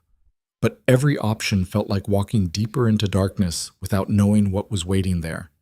If Thomas was the mole, who else was compromised? Marcus, who'd trained her in physical defense. Isabel, who'd taught her to read subtext? Madame Rousseau, who'd transformed her appearance? Any of them could be reporting back. All of them could be part of a larger game she didn't understand. And if they were all compromised, then Vivian was completely alone. Again, just like when she'd fled her estate 3 weeks ago with nothing but fear and rage. Except now it was worse, because now she'd committed herself to people who might be using her exactly the way Adrian had. Now she'd transformed herself into someone who couldn't go back even if she wanted to. Now she was trapped in a different kind of cage, and she hadn't even seen the bars until this moment. Vivian moved to the window, looking out over the estate grounds. The same grounds where Thomas had just met with a servant in secret, where information flowed in channels she couldn't see. She thought about everything she'd told them, every piece of intelligence she'd gathered, every observation she'd made. They knew everything about her, and she knew nothing about them except what they'd chosen to reveal. The asymmetry was suffocating. A soft knock at her door made her freeze. She grabbed the knife she kept hidden in her wardrobe, a habit from her days in the boarding house that she'd never broken. "Who is it?" A pause, then a familiar voice. "It's Celeste." Vivian's entire world tilted sideways. Celeste was here, at the Rose Garden estate, in the middle of the night. Somehow she'd gotten past the guards and the servants and found Vivian's room. This was impossible. Unless it wasn't. Unless Celeste had connections here that Vivian didn't know about. Unless she'd been part of this larger conspiracy all along. Vivian's hand tightened on the knife. She could refuse to open the door, could call for help, could run. But running wouldn't solve anything. And if Celeste was here, it meant something had shifted. Some piece of the game was moving into a new configuration. Vivian needed to know what. She opened the door. Celeste stood in the hallway, still wearing her gown from the gala. Her expression was unreadable. They stared at each other in silence that felt like falling. Then Celeste spoke, her voice soft and certain. "Hello, Serena." The name hit like a physical blow. Vivian's breath caught. Her mind raced for denials, for explanations, for anything that would maintain the fiction. But Celeste's eyes knew, had known from the first moment at the gala, had been waiting to confirm. Vivian could have kept lying, could have played confused, could have called for guards.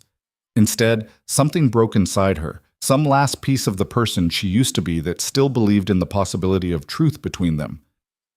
"How long have you known?" Her voice came out raw. Celeste stepped into the room, closing the door behind her. "Since I saw you tonight. You changed your hair, your face, your name. But I'd know your eyes anywhere. I'd know the way you stand when you're trying not to show fear." She moved closer. Vivian gripped the knife tighter, but didn't raise it. "Why are you here, Celeste?" The woman who used to be her best friend smiled. It was sad and sharp, and something else Vivian couldn't identify. "Because you're about to make a terrible mistake. Because you think you understand what's happening, but you don't. Because I came to give you a choice before it's too late." Vivian's pulse hammered. What choice? Celeste reached into her bodice and pulled out a folded piece of paper. She held it out. "Read this. Then decide if you still want to play the game Eleanor and Lucien have trapped you in." Vivian stared at the paper like it was a venomous snake. "What is it?" "The truth," Celeste said quietly. "About who's really orchestrating the conspiracy. About why you were never supposed to survive. About what happens to pawns when the real players decide they're no longer useful." Vivian stared at the folded paper in Celeste's hand like it was a death sentence written in invisible ink. Her fingers tightened on the knife she still held, knuckles white, muscles coiled for violence she'd never been trained to execute properly. The room felt too small, the air too thick. Every instinct screamed that this was the moment everything either crystallized into clarity or shattered into irreparable chaos. "Take it," Celeste said quietly.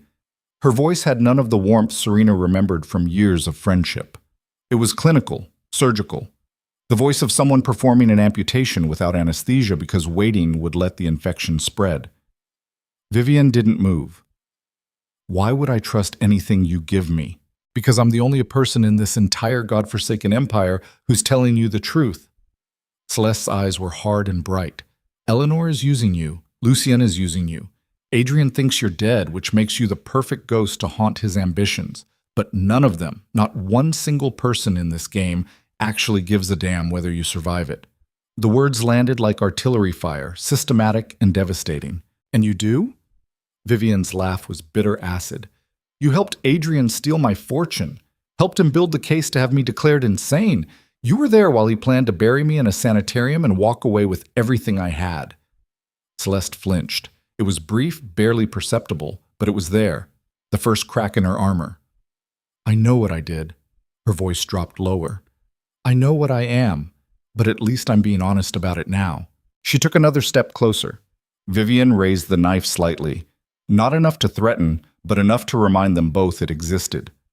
You want honesty? Fine. Yes, I helped Adrian. Yes, I slept with your husband and smiled while we destroyed you.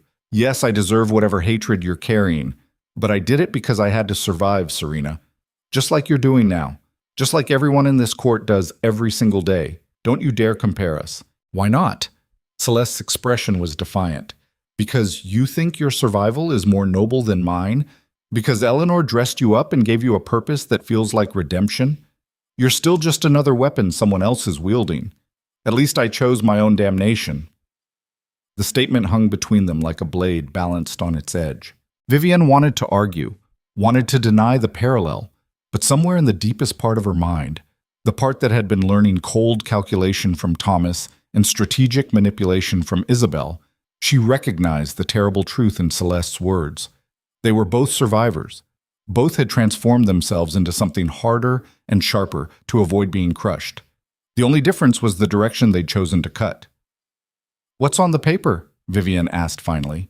Proof that Eleanor Ashford is the one orchestrating the entire conspiracy against her own brother. The world stopped. Vivian heard the words, processed them, but they made no sense. Eleanor was Lucian's sister, his closest advisor, his most trusted ally. She'd taken Vivian in, trained her, given her purpose and protection, and what? A cold voice in Vivian's head asked. What did Eleanor actually give you except a new cage to replace the old one? You're lying. Celeste shook the paper slightly. Read it and find out. Why would Eleanor undermine Lucian's succession? Their family. Family. Celeste's smile was poisonous. You still believe family means loyalty? After everything Adrian did to you? After I betrayed you despite years of friendship? Family is just another word for people who have the best access to destroy you. Vivian's hand trembled. The knife felt heavier. The room felt like it was tilting. She thought about Eleanor's sudden interest in a disgraced noblewoman with nothing to offer.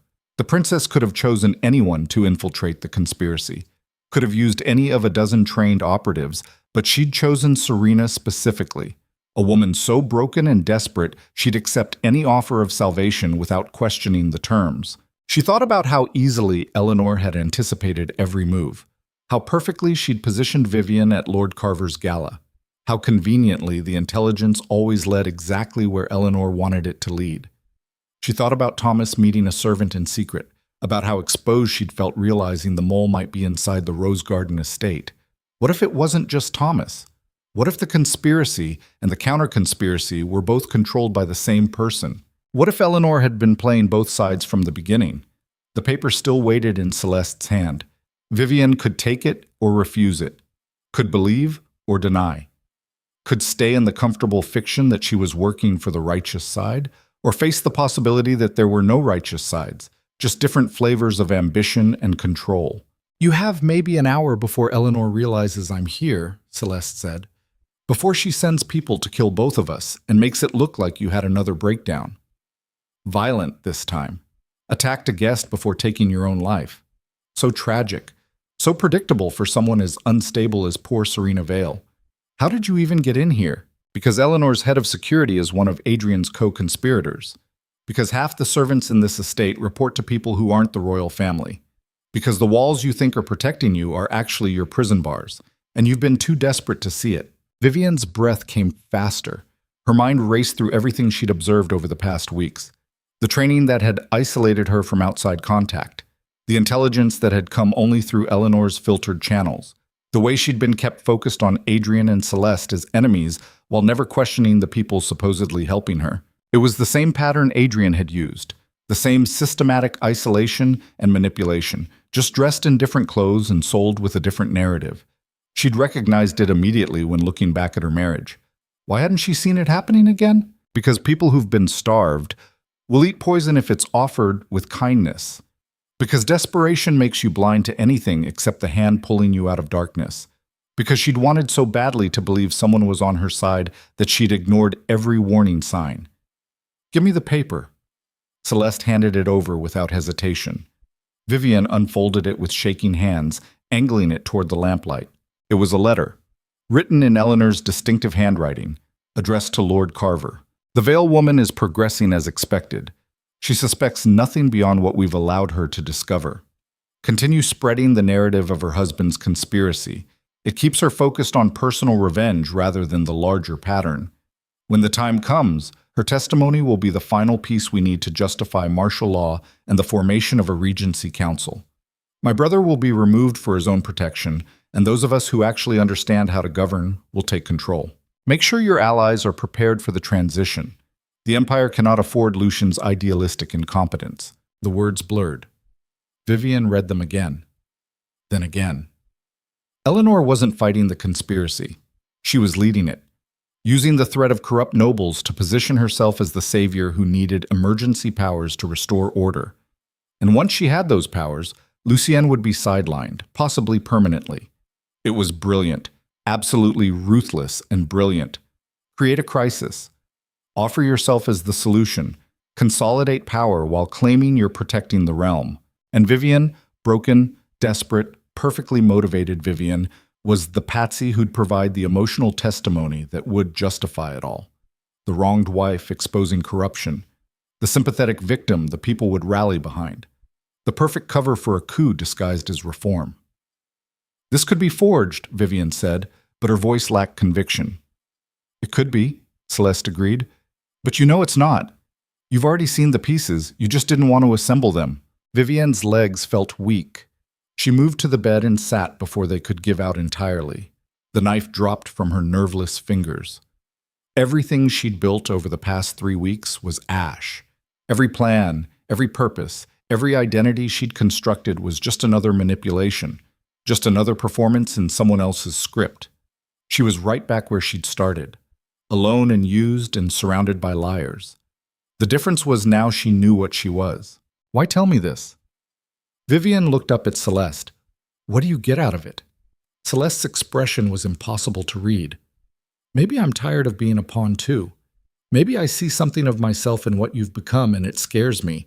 Or maybe I'm just hedging my bets because I think you might actually be dangerous enough to matter." She moved to the window, looking out at the estate grounds.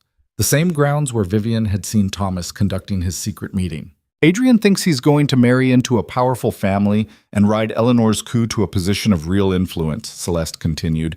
"He's an idiot. Eleanor will use him exactly as long as he's useful, then discard him like trash, just like she's planning to do with you. And you? I'm getting out, taking what money I managed to secure and disappearing to the southern provinces before this whole empire implodes. You should do the same." Vivian stared at her. "Run away?" "Survive," Celeste corrected. "There's no winning this game, Serena. The best you can do is not be here when it detonates." The suggestion should have been tempting, should have offered relief. But instead, Vivian felt something else rising in her chest, something hot and sharp and absolutely furious. She'd run once, had fled her estate in the middle of the night like a frightened animal, had hidden in boarding houses and scrubbed floors and made herself invisible because she was too afraid and broken to fight. That woman was dead, had died somewhere between the library and the night market, had been replaced by someone harder and colder and infinitely more dangerous, someone who was done being used. "No," Vivian said quietly. Celeste turned from the window. "No, I'm not running." Vivian stood, her mind crystallizing around a single terrible clarity. "Eleanor thinks she's been playing me. Lucienne thinks he's been using me. Adrian thinks I'm dead. They're all wrong. What are you going to do? Change the game. Stop being the pawn and become the player. With what resources? What allies?" Celeste's laugh was incredulous.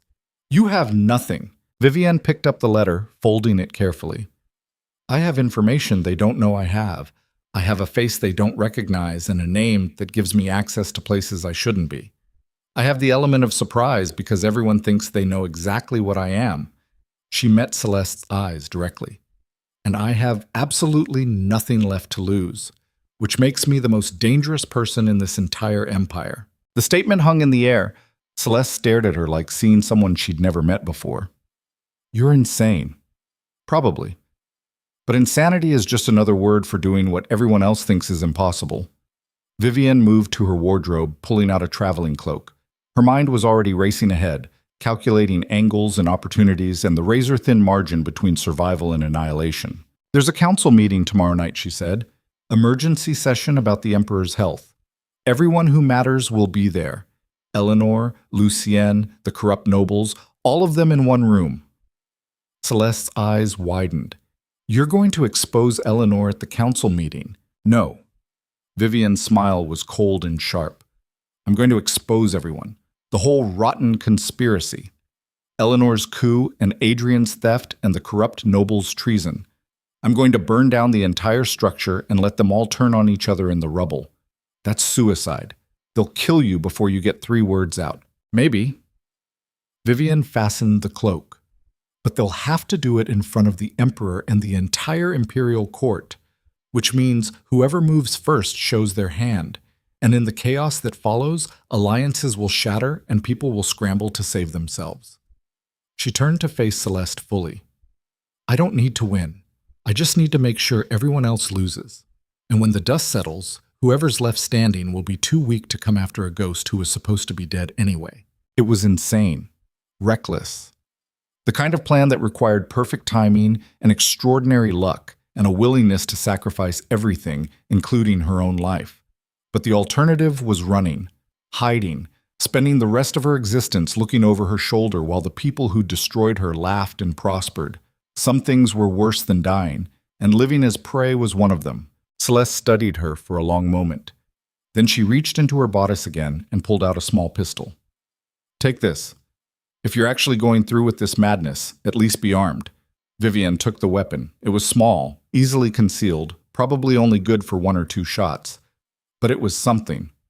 Thank you. Don't! Celeste's expression was complicated. If you actually pull this off, I'll be impressed. If you get yourself killed, I'll feel guilty for about a week. Either way, we're even after this. I don't owe you anything, and you don't owe me. Understood. Celeste moved toward the door, then paused. For what it's worth, I am sorry. About everything. I know that doesn't fix anything, but I wanted you to know. Vivian nodded. Didn't fix anything. Didn't change what had been done or erase the betrayal. But it was something close to honesty, and in this empire of liars, that counted for more than it should. Celeste, Vivian called as her former friend reached for the door. When you get to the southern provinces, stay there. Don't come back. Whatever happens tomorrow, the capital is going to be a bloodbath. Celeste's smile was sad and knowing. I figured. Good luck, Serena. I hope you survive long enough to regret this. Then she was gone, disappearing into the hallway as silently as she'd arrived. Vivian stood alone in her room, holding a gun in one hand and Eleanor's damning letter in the other. Outside, the estate was quiet, peaceful. Completely unaware that within its walls, a dead woman was planning the Empire's destruction. She had maybe 12 hours before the council meeting. 12 hours to prepare for the most dangerous gamble of her life. The old Serena would have prayed, would have looked for some moral certainty that what she was doing was right. But Vivian had learned that morality was a luxury afforded to people who weren't fighting for survival.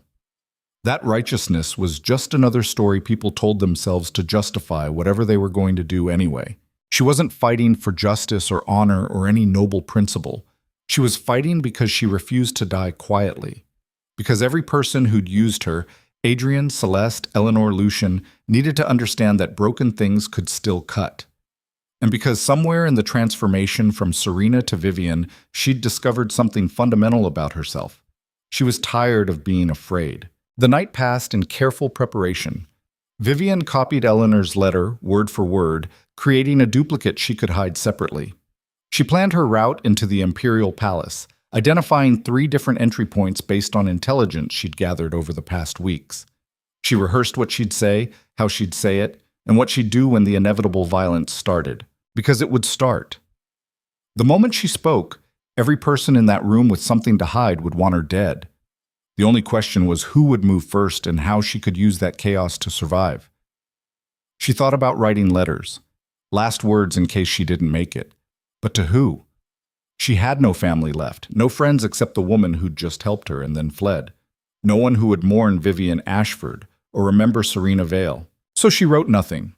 Let her actions be her testimony. Let the Empire remember her by what she destroyed rather than who she'd been. Dawn came cold and gray. Vivian dressed carefully in a gown that was elegant but practical, with hidden pockets for the gun and the letter. She braided her hair in a style that would stay secure if things got physical. She looked at herself in the mirror one last time. The woman staring back was a stranger. But she was a stranger Vivian had chosen to become. Every scar, every hard edge, every cold calculation was a decision she'd made in the name of survival.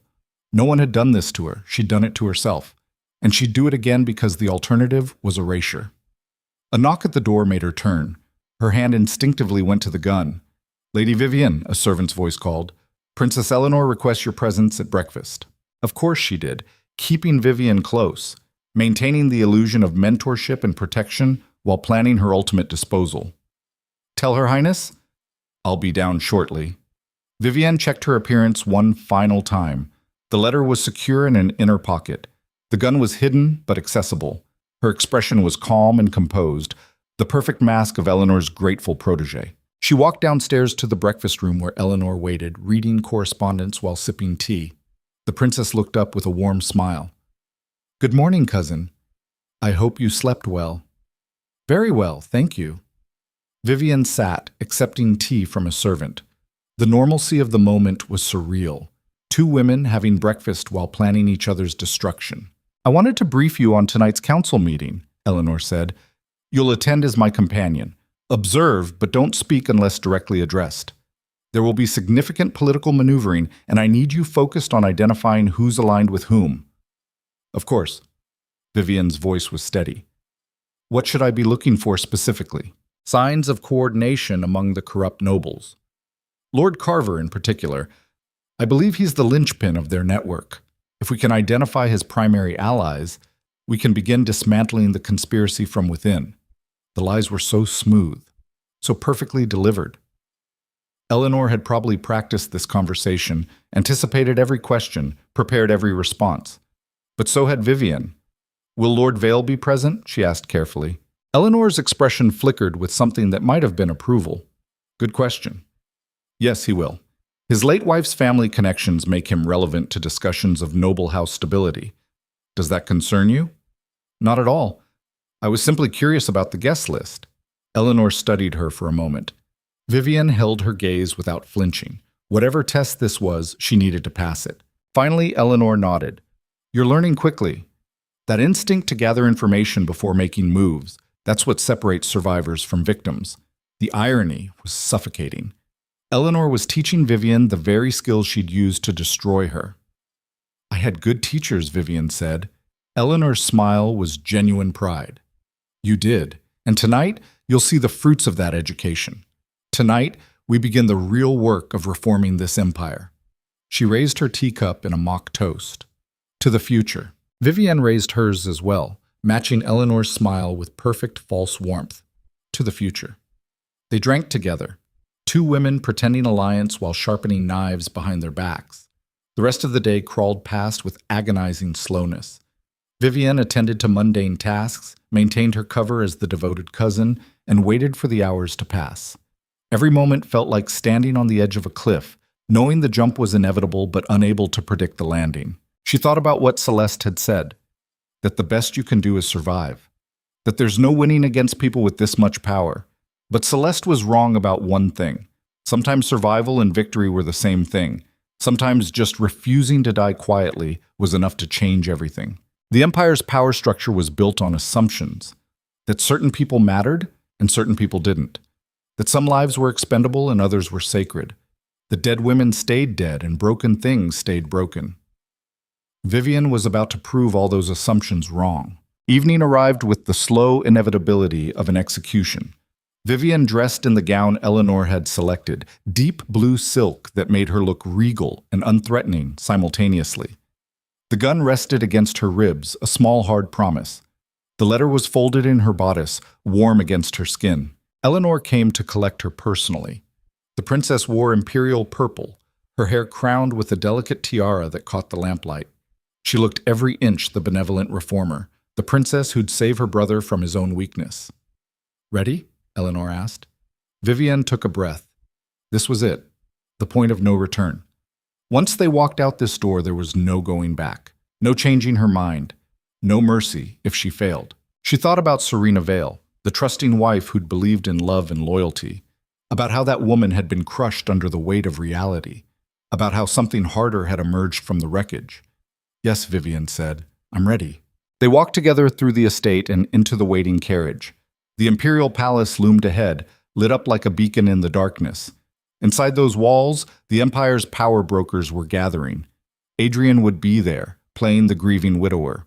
Lucien would be there, trusting his sister completely. Lord Carver and the corrupt nobles would be there, believing their conspiracy was hidden. And Vivian would be there, carrying the truth that would detonate their world. The carriage rolled forward. Eleanor made small talk about council procedures and political protocol. Vivian responded appropriately, her mind elsewhere. She was thinking about fire, about how it purifies by destroying, about how sometimes the only way to clean a wound is to burn away the infection, even if the patient screams. The empire was infected, and Vivian had become the flame. The palace gates opened before them. Guards saluted Eleanor as they passed. Servants bowed. Everyone saw exactly what they expected to see, the princess and her cousin arriving for a routine council meeting. No one saw the dead woman with a gun and a letter, and absolutely nothing left to lose. They walked through marble corridors hung with portraits of previous emperors, past the throne room where coronations happened, past the gallery where nobles displayed their wealth. Every step brought them closer to the council chamber.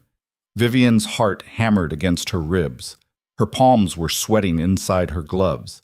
Every instinct screamed to run, to abort, to find another way. But there was no other way. This was the only path left, and she'd chosen to walk it with her eyes open. Eleanor paused outside the council chamber doors. Beyond them, Vivian could hear voices, the murmur of powerful people making powerful decisions that would affect millions of lives they'd never meet. "One final thing," Eleanor said quietly. "Tonight, you'll see things that may disturb you. Accusations and counter-accusations. Political maneuvering that seems cruel. Remember that everything we do is for the greater good of the empire. Can you trust me on that?" The question hung between them. Eleanor's eyes were searching, looking for doubt or hesitation. Vivian met her gaze without flinching. "I trust that everyone in this empire does what they believe is necessary for survival." Eleanor smiled. It was the smile of someone who thought they'd won. Perfect answer. She pushed open the doors. The council chamber was magnificent. High ceilings, ancient tapestries, a massive table surrounded by the empire's most powerful nobles. At the head of the table sat the emperor himself, old, frail, clearly dying but still present. Beside him was Crown Prince Lucien, his expression unreadable. Around the table sat the others: Lord Carver, Baron Hendricks, Lady Whitmore. A dozen faces Vivian had memorized from intelligence reports. And there, 3 seats from the emperor, sat Adrian Vale, looking composed and dignified in his mourning blacks. Every eye turned to Eleanor as she entered. Vivian followed one step behind, playing her role perfectly. "Your Majesty," Eleanor said, bowing. "Your Highness, lords and ladies, thank you for permitting my cousin to observe tonight's proceedings." The emperor waved a trembling hand in acknowledgement. Lucien's gaze flicked to Vivian briefly, cataloging her presence before returning to the papers before him. Adrian's eyes swept over her without recognition, without interest, just another noble woman in Eleanor's shadow.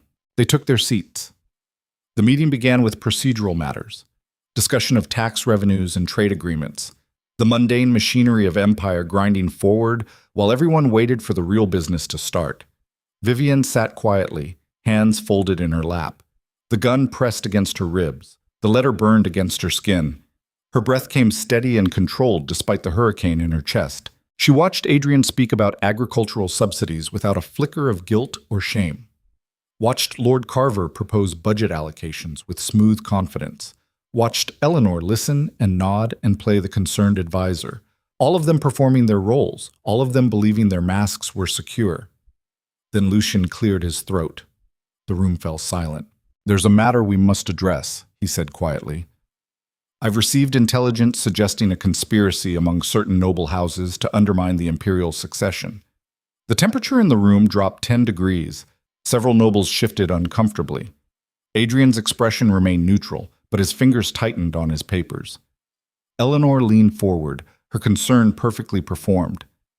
"What kind of conspiracy, brother?" This was it, the moment they'd been building toward. Lucien was making his move against the corrupt nobles, having no idea his own sister was the architect of everything he opposed. Vivian's hand moved to her bodice. Her fingers brushed the letter. "Not yet. Wait for the perfect moment. Wait until everyone was exposed and vulnerable. Wait until the Empire's throat was bared. Then strike." Lucien began speaking about evidence of financial manipulation and political coordination. Lord Carver started to protest. Other nobles demanded to know the source of these accusations. The room erupted into controlled chaos, accusations flying, denials shouted, the careful facade of imperial dignity cracking to reveal the ugliness beneath. And through it all, Eleanor sat calmly, waiting for the perfect moment to position herself as the savior, to suggest the Regency Council, to begin her coup disguised as crisis management. Vivian watched it unfold, watched the pieces move into position, watched the trap prepare to spring. Her hand closed around the letter. The gun was a comforting weight against her ribs. And for the first time since she'd overheard Adrian and Celeste in that library, Vivian felt something close to peace, because she was about to change everything, was about to take every carefully constructed plan and detonate it, was about to prove that dead women could still destroy empires. She stood slowly. Every eye in the room turned to her. "Forgive the interruption," Vivian said quietly. Her voice cut through the chaos like a blade. "But before we discuss who's conspiring against whom, there's something everyone in this room needs to see." The silence that followed Vivian's words was absolute. Every person in the council chamber froze, caught between breaths, suspended in the moment before everything changed. Eleanor's expression remained perfectly composed, but Vivian saw the microscopic tension in her jaw. The princess hadn't anticipated this, hadn't planned for her controlled asset to suddenly develop autonomy. That was the fundamental mistake powerful people always made.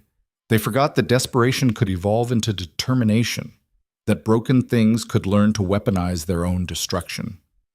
"Lady Vivian," Lucian said carefully, his voice carrying the weight of imperial authority, "this is highly irregular. The council is in the middle of—" "I know exactly what the council is in the middle of, Your Highness." Vivian pulled the letter from her bodice, holding it up for everyone to see. "And I know who's actually orchestrating the conspiracy you're trying to expose." The room erupted. Nobles shouted questions. Guards moved toward her instinctively.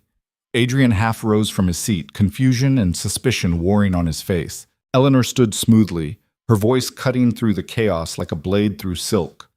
"Cousin, perhaps you should sit down. You're clearly overwhelmed by—" "Don't." Vivian's voice was quiet, but it carried. "Don't you dare try to gaslight me in front of the entire imperial court. I've had enough of people telling me I'm confused when I'm seeing the truth clearly for the first time in my life." She turned to face the emperor directly. The old man's eyes were rheumy but sharp, still intelligent despite his failing body. "Your Majesty, I apologize for the disruption, but what I have to say concerns the survival of your empire and the legitimacy of your succession." The emperor raised one trembling hand. "Speak." Vivian took a breath. This was it, the moment she'd been building toward, the gamble that would either save her or destroy her completely. "My name is not Vivian Ashford. I am Serena Vale, wife of Lord Adrian Vale. I was declared missing 3 weeks ago after discovering my husband's plan to steal my family fortune and have me committed to a sanitarium to cover his crimes. The explosion was immediate and catastrophic. Adrian shot to his feet, his face draining of color. Other nobles gasped. Lucien's eyes went wide with shock. But Eleanor Eleanor's expression was calculating, already adapting, already planning her countermove. "This woman is clearly delusional," Eleanor said smoothly. "Your Majesty, she's been under considerable stress. Perhaps she's confused her identity with—" "I'm not confused." Vivian's voice was steel. "I'm the woman you've been using as a weapon against your own brother. The woman you trained to gather intelligence on corrupt nobles while planning to use her testimony to justify a coup disguised as a regency council." She held up the letter. "This is written in your hand, Princess, addressed to Lord Carver, outlining your plan to remove Prince Lucian from the succession and install yourself as the true power behind the throne." The room went dead silent. Every eye turned to Eleanor. The princess's mask finally cracked. Just for a moment, but enough. Enough to confirm everything Vivian had said. Lucian stood slowly, his face a careful blank. "Eleanor, is this true?" "Brother, I can explain. Is it true?" His voice was quiet, dangerous. The voice of a man who just discovered the knife in his back had been held by the person he trusted most. Eleanor's jaw tightened. She looked at Vivian with pure hatred, all pretense of mentorship and protection burned away. "You stupid, ungrateful little bitch. I gave you everything. I rebuilt you from nothing, and this is how you repay me? You gave me a new cage," Vivian said. "Just prettier than the old one. But I'm done with cages, done with being used by people who think they own me because I was desperate enough to accept their help." She turned to Adrian, who stood frozen, his carefully constructed world crumbling around him. "And you thought destroying me would be easy. Thought I was too weak and trusting to fight back. You were wrong." "Serena," Adrian said, his voice strangled. "You're alive. I thought—" "You thought I was dead or insane in a sanitarium?" Vivian's laugh was bitter. "You planned it so carefully. Stole my fortune, spread rumors about my instability, slept with my best friend while pretending to love me. All of it was perfect except for one thing." "What?" "I survived. And survival taught me things that love never could, taught me that trust is a weapon, that kindness is exploited, that the only person who'll save you is yourself." Adrian's face twisted with something that might have been genuine regret. "It wasn't supposed to be like this. You were supposed to just disappear," Vivian finished. "Conveniently cease to exist so you could take everything and move on?" "I know. I heard you planning it. Heard you laugh about it with Celeste while drinking brandy from my dead father's decanter." She saw him flinch, saw the reality of his actions reflected back at him through the eyes of the woman he'd tried to erase. "Lord Vale." The Emperor's voice was weak, but carried absolute authority. "Is what she says true? Did you conspire to defraud and institutionalize your own wife?" Adrian's mouth opened, closed. He looked around the room for support, but found only horrified faces and calculating eyes. Everyone was already distancing themselves, already rewriting their associations with him. "Your Majesty, He swallowed hard. There were circumstances. She was difficult, emotional. I was trying to protect— "You were trying to steal," Vivian interrupted. "Don't dress it up as concern. You wanted my money and my position and me gone. Just admit it. At least have the courage to own what you did." The words hung in the air. Adrian's face went through a dozen expressions before settling on defiant anger. "Fine. Yes, I married you for your fortune.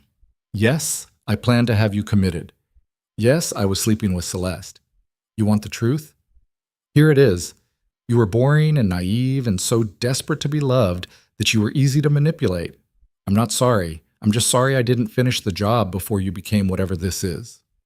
There it was, the truth without decoration. The man Serena had loved confirming that every moment had been performance and calculation. It should have hurt more than it did, should have shattered whatever remained of her heart. Instead, Vivian felt something close to relief. Because hearing him say it out loud, hearing him confirm everything she'd already known, meant she could finally stop wondering, stop hoping there'd been some love buried beneath the lies. There hadn't been, and that clarity was worth everything she'd suffered to achieve it. "Thank you," she said quietly, "for finally being honest." She turned to Lord Carver, who'd been edging toward the door. "You're part of this too. Eleanor's conspiracy to create a regency council. You were promised positions and power in exchange, He's for supporting her coup. Carver froze. Your Majesty, I don't know what she's talking about. This woman is clearly disturbed. I have documents, Vivian said. Financial records showing payments from Princess Eleanor to various noble houses. Correspondence outlining the plan. All of it carefully hidden, but not hidden enough. She was bluffing partially. She had Eleanor's letter, but not the comprehensive evidence she was claiming. But the bluff only needed to work long enough to crack the conspiracy's unity. Carver looked at Eleanor. Eleanor looked at Lucien. Lucien looked at his sister with the expression of a man watching his world collapse. How long? He asked quietly. How long have you been planning to betray me? Eleanor's composure was fracturing, pieces of her carefully constructed facade falling away to reveal the desperate ambition beneath. I'm not betraying you. I'm saving the empire from your weakness. You're too idealistic, too naive. You'd let corrupt nobles destroy everything father built because you're too principled to do what's necessary. And installing yourself as regent is doing what's necessary? Lucien's voice was cold. Or is it just another power grab disguised as concern for the realm? It's both. Eleanor's voice rose. The empire needs strength, not philosophy. Needs someone willing to make hard choices. I've been protecting you your entire life while you played at being a scholar. This is just one more protection you're too blind to appreciate. The admission hung in the air. Eleanor had just confirmed everything in front of the emperor and the entire council. Had chosen to defend her coup rather than deny it. It was magnificent in its self-destruction. The emperor stirred, his voice weak but unmistakable. Eleanor Ashford, you are hereby stripped of your title and position. You will be confined to the Western Tower pending trial for treason. Eleanor's face went white. Father, you don't understand. I understand perfectly. The emperor's voice was sad. I understand that I raised a daughter who values power over loyalty, who would destroy her own brother to satisfy her ambition. I understand that I failed you somehow, and that failure has cost this empire dearly. Guards moved forward. Eleanor looked around frantically, seeking escape or support. Found neither. As they led her away, she locked eyes with Vivian. The hatred there was pure and absolute. This isn't over, Eleanor hissed. You're a dead woman, a ghost. You have nothing and no one. You'll never be safe. Vivian met her gaze without flinching. Maybe, but at least I'll be free. The doors closed behind Eleanor. The council chamber remained in shocked silence, everyone processing what had just happened. Then the emperor turned his attention to Adrian. Lord Vale, you are also stripped of title and position. Your marriage to Lady Serena Vale is hereby annulled on grounds of fraud and conspiracy. All assets acquired through the marriage are forfeit and returned to the Vale estate. You will be tried for theft and attempted false imprisonment. Adrian's legs seemed to give out. He sank back into his chair, his face ashen. Everything he'd worked for, stolen for, destroyed Serena for, gone in a single pronouncement. As for you, the emperor said, turning his rheumy gaze on Vivian, Lady Serena Vale, you have rendered the empire a great service by exposing this conspiracy. But you have also operated under false identity and caused considerable disruption to imperial proceedings. Vivian's heart sank. She'd known there would be consequences, had accepted them as the price of survival. But hearing the emperor prepare to pronounce judgment still made her chest tight. However, Lucien interjected, standing smoothly. Given the extraordinary circumstances and the fact that Lady Vale was operating under threat to her life and fortune, I believe leniency is warranted. She exposed treason that might have destroyed the succession. That deserves recognition, not punishment. The emperor studied his son for a long moment, then nodded slowly. Agreed. Lady Vale, you are pardoned for any irregularities in your conduct. Your titles and properties are restored, and you have the empire's gratitude for your courage in coming forward. Vivian's knees nearly buckled with relief.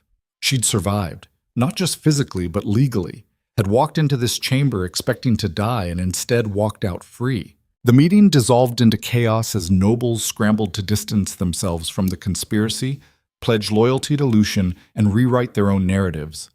Vivian found herself surrounded by guards, protective this time rather than threatening, as they escorted her from the chamber. She caught one last glimpse of Adrian as they led him away in chains. He looked small, diminished. The powerful lord who'd orchestrated her destruction reduced to just another criminal facing justice. She waited for satisfaction, for triumph, for some sense that revenge had filled the void his betrayal had created. Instead, she felt mostly tired. Outside the council chamber, Lucien waited. He dismissed the guards with a gesture, leaving them alone in the corridor. "That was extraordinarily reckless," he said quietly. "You could have been killed." "I know. You disrupted my entire strategy, forced me to arrest my own sister in front of the court, made it impossible to handle this quietly." "I know." Lucien studied her face. "And you did it anyway, knowing the risks, knowing it might destroy you." "Yes." "Why?" Vivian considered the question. "Because I was tired of being used, tired of being afraid, tired of watching powerful people destroy lives without consequence. I couldn't win your game, so I changed it into something else." "What did you change it into?" "Chaos. The one thing none of you could control or predict. The one weapon someone with nothing has against people with everything?" Lucian's expression was unreadable. "You realize you've made yourself incredibly vulnerable. Eleanor has allies. Adrian has family. They'll come after you when this settles. Let them." Vivian's voice was steady. "I've learned how to survive, how to fight, how to be dangerous. I'm not the woman they destroyed anymore." "No," Lucien agreed. "You're not. The question is, what will you do now?" That was the question, wasn't it? Vivian had spent weeks planning revenge and survival, hadn't thought past the moment of exposure, hadn't considered what came after. "I don't know," she admitted. "Rebuild, maybe. Figure out who I am when I'm not running or fighting or pretending to be someone else." "That sounds wise." Lucien paused. "For what it's worth, I'm sorry. Eleanor used you badly. I should have seen it. You trusted your sister. That's not a crime." "No, but it was a mistake, one I won't repeat." He turned to leave, then stopped. "Lady Vale, if you ever decide you want to actually work for the crown, not as a pawn, but as a genuine ally, contact me. We could use someone with your particular skills and perspective." "What skills are those?" "Survival, adaptation, the ability to see through deception because you've lived it." Lucien's smile was slight but genuine. "Think about it." Then he was gone, disappearing into the palace depths to deal with the political catastrophe Vivian had created. She stood alone in the corridor, surrounded by marble and tapestries and centuries of imperial history. Somewhere in this palace, Eleanor was locked in a tower, plotting revenge. Somewhere else, Adrian was in chains, his perfect life shattered. Throughout the capital, nobles were scrambling to reposition themselves around the new reality. And Vivian, Serena, whoever she was now, was free. She walked through the palace and out into the night. No guards followed. No handlers directed her movements. For the first time in months, she was simply a woman walking through the capital without anyone controlling her destination. The night market was still there, still bustling. The same vendors selling the same food and trinkets, the same people living lives untouched by noble drama and imperial conspiracies. Vivienne bought tea from the same old woman who'd served her weeks ago. The woman didn't recognize her. Why would she? Vivienne looked nothing like the desperate woman who'd fled here in terror. She found a quiet corner and sat, sipping bitter tea and watching the crowd flow around her. Somewhere in this city, Celeste was probably packing for the southern provinces. Somewhere else, the imperial court was reeling from the night's revelations. But here, in this moment, Vivienne was just another person trying to figure out what came next. She thought about Lucien's offer, thought about rebuilding her family estates, thought about simply disappearing and starting over somewhere no one knew either Serena or Vivienne. All paths were open now. All choices were hers. That was the strange thing about surviving total destruction. Once you'd lost everything and rebuilt yourself from ash, you realized that nothing was actually permanent. Not identities, not relationships, not even the personality you thought defined you. You could change, could evolve, could become something entirely different if you were willing to accept the cost. Serena Vale had believed in love and loyalty and the goodness of people. That woman was gone, killed by the very things she'd believed in. Vivienne Ashford had believed in survival and strategy and the necessity of ruthlessness. That woman had served her purpose, but didn't need to be permanent either. Who came next was still being decided. A week later, Vivienne stood in the library of the Vale estate. The same library where she'd overheard Adrian and Celeste planning her destruction. The room looked different in daylight, smaller, less ominous, just a room full of books and memories that no longer had power over her. The servants had cleaned everything, removed Adrian's belongings, restored the estate to the state it had been before the marriage. Like the past 5 years could be erased with enough polish and effort. But Vivian knew better. The past couldn't be erased, could only be integrated, learned from, transformed into something that made you stronger instead of something that destroyed you. She'd spent the week dealing with legal matters, reclaiming her fortune, signing documents that annulled the marriage and restored her family name. It was tedious work, but necessary. The administrative aftermath of having your life stolen and then returned. Now she stood in the library, alone, looking at the spot where Adrian had stood while planning her institutionalization, where Celeste had laughed while betraying their friendship. She waited for anger, for pain, for some emotional reaction to being back in the place where everything had fallen apart. Instead, she felt mostly curiosity about who she'd become, about what version of herself would walk out of this room when she was done processing everything. Lady Vale, a servant, appeared in the doorway. "You have a visitor." "Who?" "A woman. She says her name is Celeste Noir. She asked if you'd be willing to speak with her." Vivian's eyebrows rose. Celeste hadn't fled to the southern provinces after all, had stayed in the capital despite the danger, despite everything. "Show her in." Celeste entered the library hesitantly, looking around like she expected ghosts to materialize. She looked tired. Older than Vivian remembered, the past weeks had worn on her too. They stood facing each other across the room where their friendship had died. "I heard what you did at the council meeting," Celeste said finally. "Heard you exposed Eleanor and Adrian both. Heard you got everything back." "Most of it. I'm surprised you're still alive." "So am I," Vivian admitted. "What are you doing here, Celeste? I thought you'd be halfway to the southern provinces by now." Celeste moved to the window, looking out at the estate grounds. "I tried to leave. Got as far as the city gates. Then I realized I couldn't. Not without saying something." "Saying what?" "That I'm sorry. Really sorry. Not the performative version I gave you before." Celeste turned to face her. "I betrayed you in the worst possible way, helped destroy your life for money and my own survival. I don't expect forgiveness. I don't deserve it, but I needed you to know that I regret it, that the woman who did those things to you isn't who I want to be." Vivian studied her former friend, looking for manipulation, for hidden angles, for some strategic reason behind the apology. Found only exhaustion and something that looked like genuine shame. "Why tell me this? What do you want from me?" "Nothing." Celeste's laugh was bitter. "I don't want anything. I just wanted to take responsibility, to look you in the eye and admit what I did without excuses or justifications. You deserved better than what I gave you. Better than what Adrian gave you, better than what this entire empire gave you." The words settled between them. Vivian thought about forgiveness, about whether it was something you gave to other people or something you did for yourself, about whether moving forward required absolving the past or just accepting it and walking away. "I don't forgive you," she said finally. "I don't think I can. What you did was too calculated, too cruel. You knew exactly what it would do to me, and you did it anyway." Celeste nodded.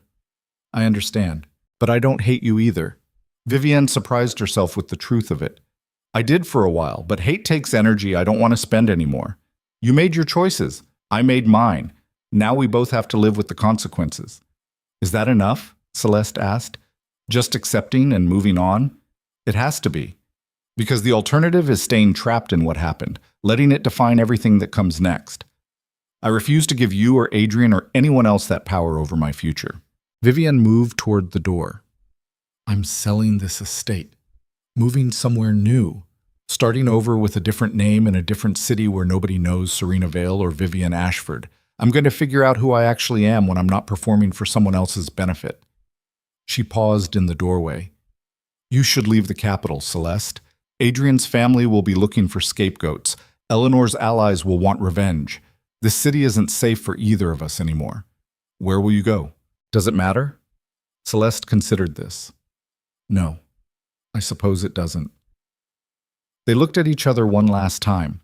Two women who'd been friends and then enemies and now were something else entirely. Two survivors who'd made different choices and paid different prices and would carry different scars. Goodbye, Celeste. Goodbye, Serena. Vivienne walked out of the library and out of the estate and into the afternoon sunlight. She didn't look back. Looking back was for people who still believed the past could be changed. She knew better now. 6 months later, a woman named Elena Thorne opened a small bookshop in a coastal city 300 miles from the capital. She was quiet and kept to herself but was kind to customers and knowledgeable about literature and philosophy. The locals assumed she was a widow, or perhaps a woman escaping an unhappy marriage. They didn't press for details. Coastal cities were full of people running from something. Elena, who had once been Vivienne, and before that Serena, found rhythm in the simple work of running a shop. Ordering books, cataloging inventory, recommending titles to customers who wandered in looking for distraction or education or escape. She lived in a small apartment above the shop, walked the beach at dawn, learned to cook simple meals. Made no close friends but was pleasant to everyone. Built a life that was quiet and uncomplicated and entirely her own. Some nights she dreamed about the council chamber, about Eleanor's hatred and Adrian's collapse, and the moment she'd stood up knowing she might die but refusing to stay silent. Those dreams were vivid and sharp and left her gasping awake in darkness. But they came less frequently as time passed, as the distance grew between who she'd been and who she was becoming. One evening, a man entered the shop just before closing. He was tall and sharp-featured, with eyes the color of winter ice.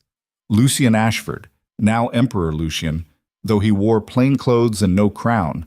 Elena's heart stopped, then restarted at double speed. "Your Majesty," she said quietly, "this is unexpected."